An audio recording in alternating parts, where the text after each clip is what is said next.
morning. We have today Professor Muhammad Khurram from King Saud University, and we're going to talk about some of the academic side of cybersecurity. Sure. How do you see the role of academia evolving with the evolving threat landscape in cybersecurity? Well, thank you very much for having me.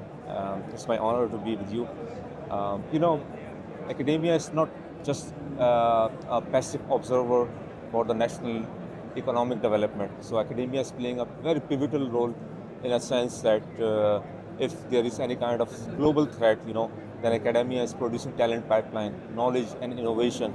And academia is doing a lot of research and helping the industry to convert the academic research into the reality so that industry can drive that and make the products and services. So professors in the universities are playing a pivotal role, an instrumental role in terms of helping the industry to do the counseling and consultations and so on and so forth. On the other hand, the academic programs which we have built, so they are making knowledge and talent pipeline for the forefront of the technologies and for the future of the technologies, and the engineers, they are coming out and passing out from the universities, and they are actually going to the profession, and they are making a lot of impact in terms of jobs, in terms of creating new jobs and opportunities. Yes. And even sometimes they're becoming like leaders, future leaders also. Now we have multiple research areas. Yeah. I might have thought maybe like research and higher education might be on user behavior, whether they click the link or not. Yeah. Or that's it. What other things that we don't know about being Absolutely. researched? Human has always been the weakest link in the security chain because the exploitation of the psychology of the human is the easiest, and especially with the emergence of AI technologies, so anybody can send any link, and you can just open the link and then you are gone. But if you see the innovation, so human is also centric of the innovation, Okay. So you build the innovation because of the humans, while machine is doing, a lot of help you, like for example, chat GPTs or any kind of GPTs, so they can brainstorm with you. But still, when it comes to generate some new knowledge and new, technologies and new defense method, then human always remain at the center of that technology. On the other hand, human also remains the weakest part of this whole ecosystem because you can exploit the human, you can break the trust for the human by different kind of disinformation and misinformation, deep fakes. So I think human always remain very, very instrumental in terms of creating the technologies, in terms of breaking the technologies. Okay. Yeah. So now the human is part of the academia research lines. What are the things that are being studied, or research topics that you see emerging other than humans? Yeah, one of the very fascinating topics is the AI with cybersecurity, Okay. which is, of course, you cannot deny it. It's becoming automation, becoming more autonomous systems. And the quantum is also, becoming a very next Okay. frontier of cybersecurity. So emergence of all the technologies and having interdisciplinary kind of, flavor with the cybersecurity. So that is the next frontier, especially with the law, with the social sciences, with the politics, diplomacy, so these are very much, interdependent topics these days, and they have a very, very important role to be played for the future of the cybersecurity. We in the industry are very fast because our threats are coming so fast and they're changing, etc. How can you manage our expectations from academia? Yeah, like I mentioned earlier, the academia has a profound impact, on the industry.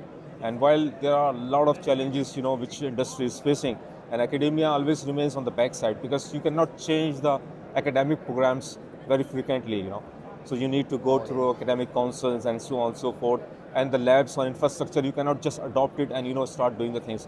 So what we need to do is that we need to work with the industry together, We need to harness, the expertise of the industrial people, and then we need to train the next generation of the cybersecurity professionals so that they understand the new challenges, Okay. not the traditional one. Because universities usually teach the traditional kind of knowledge, They build the foundation.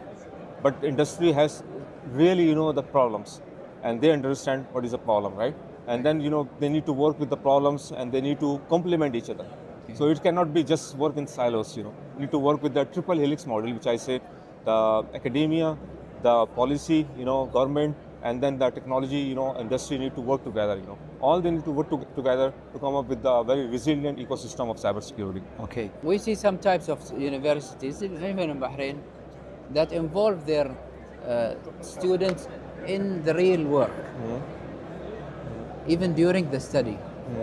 And some university will be like a more theoretical approach, and you don't see a server room or you don't see something until you graduate and you start to build your religion. Okay. What is your practice in this field? Look, I would just give an analogy here that if you are going to build a medical doctor, and if you just teach them, how to do the operations in the classroom, and just teach them how to use the medicine, and the composition of medicine, then once they will go to the field, they could not do anything. The same analogy applies here to the cybersecurity. It's a very hands-on field, applied field. If we have to build a very resilient, ecosystem in the education, then we have to train them with the real-life problems. We have to have some kind of, trainings and internships for the students. And we have to have lab equipment. You need to work with the industry, big giants, so that our students can be trained, and then they have the hands-on training once to go to the problem and they can solve the problem. So I think incubation, acceleration, and training sessions, and capture the flag sessions, and so these all are very, very important for their professional building for the future. But of course, one thing is very important for the students is curiosity. So to have the curiosity to learn new things, and they should have always the questions in their mind that why it is happening, So we are just trying to build a strong foundations in the education, but curiosity should be inculcated into the students also, so that any new problem emerges, they can solve the problem. They should have power of doing the problem solving. So that is the most important skill which I think that the students should be taught. Thank you very much.